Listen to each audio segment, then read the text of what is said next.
Deficiência. Ganhou aquela cor, inclusive, que é o Setembro Verde, né? E o Bom Dia Sergipe vai discutir essa semana justamente esse tema, que é a inclusão, é o nosso assunto da semana.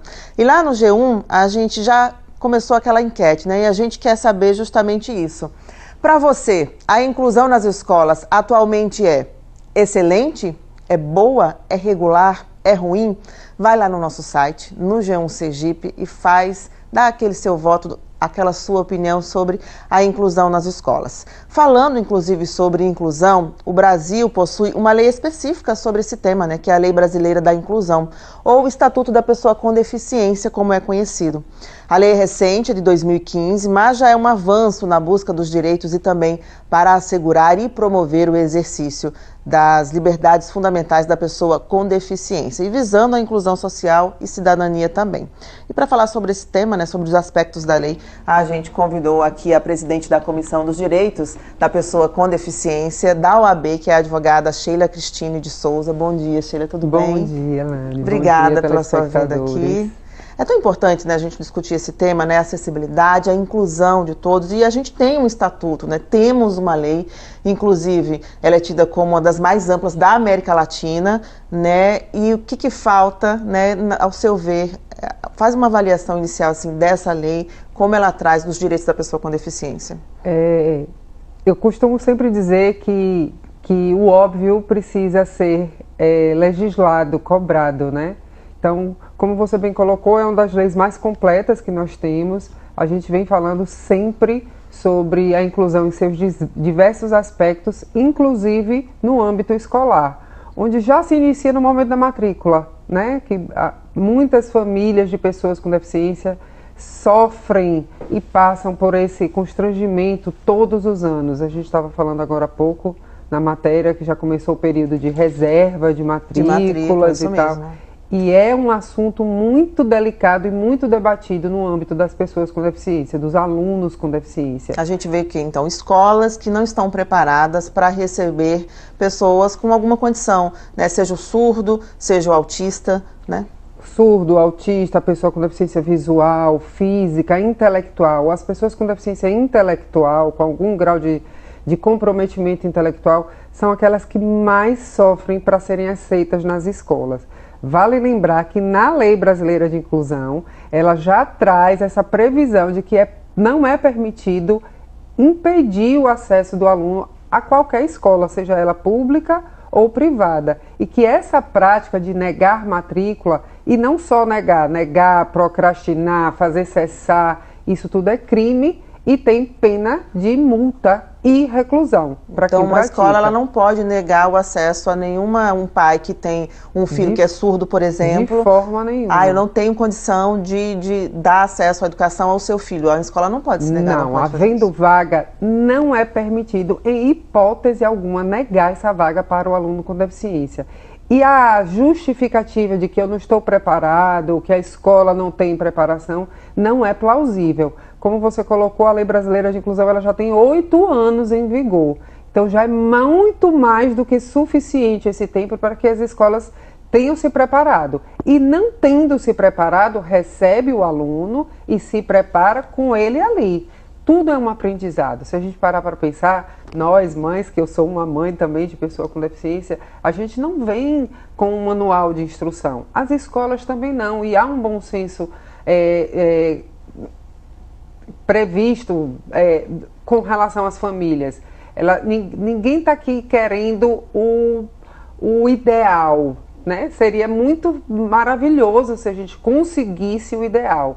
A gente quer que as escolas tenham, no mínimo, a boa vontade, eu vou me adequando, se adequando ao longo do tempo, procurando saber as especificidades de cada aluno, porque é um indivíduo, nenhum indivíduo é igual ao outro, e os alunos com deficiência, cada um tem as suas particularidades e as suas necessidades. A gente tem um dado aqui, inclusive, que eu estava vendo, que 80% das pessoas surdas têm dificuldade na compreensão da língua falada.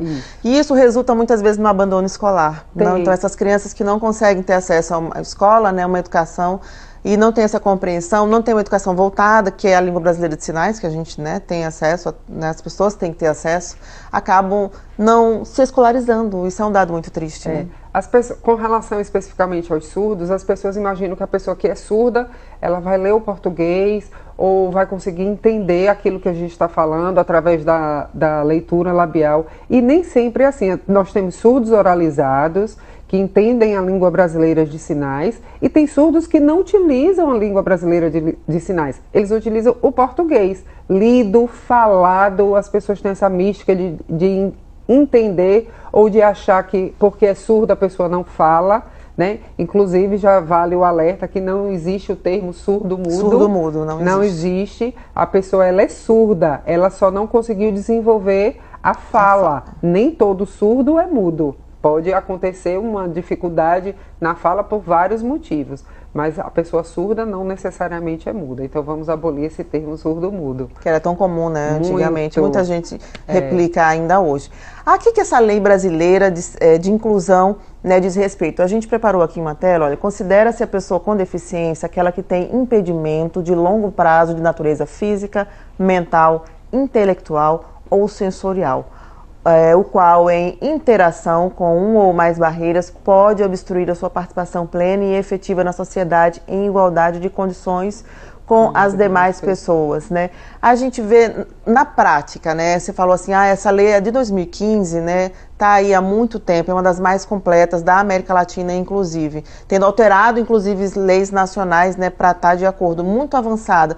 Mas na prática a gente não vê isso, a gente vê pessoas ainda buscando espaço, ainda não tendo acessibilidade no transporte público, ainda não tendo acesso à escola. É uma lei que precisa ser colocada em prática também e importantíssimo isso. Isso. Quando você fala nesse conceito de pessoa com deficiência, Alane, é muito importante que, assim, parece que o juridiquês é uma língua estrangeira que as pessoas não conseguem, assim, compreender. Se a gente pegar esse artigo que você colocou aí no telão e destrinchar, e considera-se pessoa com deficiência aquela que tem impedimento de longo prazo. O que é um impedimento de longo prazo? É aquela condição, é aquela situação de que em curto espaço de tempo ou mais nunca ela vai se alterar. Por exemplo, meu filho tem síndrome de Down. A síndrome de Down é uma condição genética. Ele já nasceu com a síndrome. Então, é um impedimento porque ele tem um comprometimento intelectual de longo prazo. Juridicamente falando, longo prazo entende-se um período de 2 anos, né? Então, dentro de 2 anos, essa condição ela não tem a possibilidade de alterar com novas técnicas clínicas, médicas, cirúrgicas ou qualquer outra natureza. E aí, permanecendo essa condição neste longo prazo, é considerado pessoa com deficiência. É necessário esperar esse prazo de 2 anos sempre? Não. Por exemplo, uma pessoa sofreu um acidente e, infelizmente, ocorreu o amputamento de um pé, de um braço. Essa condição não vai mudar. Então, não é necessário esperar este longo prazo de 2 anos para que ela seja considerada pessoa com deficiência, porque essa condição ela não vai se alterar. Essa condição pode ser, como diz na lei, de natureza física, sensorial, mental, intelectual, e que, em interação com uma ou mais barreiras na sociedade, impedem o seu pleno e efetivo exercício. Então, essas barreiras da sociedade, como você falou, a acessibilidade, é que também demonstram que essa pessoa é uma pessoa com deficiência. Todas as pessoas elas têm que ter acesso a tudo em igualdade de condições. Então, se uma pessoa... a gente chegou aqui na TV Sergipe, eu cheguei ali na entrada, tinha uma escada e também tem uma rampa. Então eu estou permitindo que todas as pessoas, aquelas que andam e aquelas que usam cadeira de rodas, cheguem no mesmo espaço, com a mesma condição, com a mesma facilidade. Isso é acessibilidade. Caso o espaço não promova essa acessibilidade, esse acesso a todas as pessoas, este espaço é deficiente e não está promovendo a acessibilidade para essa pessoa. Inclusive, você falando aí, né, em acessibilidade, a lei é uma coisa muito interessante que eu estava lendo sobre ela e apresentou uma inovação no conceito jurídico que diz o seguinte: a deficiência está no meio e não nas pessoas. E não tão somente nas pessoas, exatamente. O meio precisa estar preparado para todas as pessoas.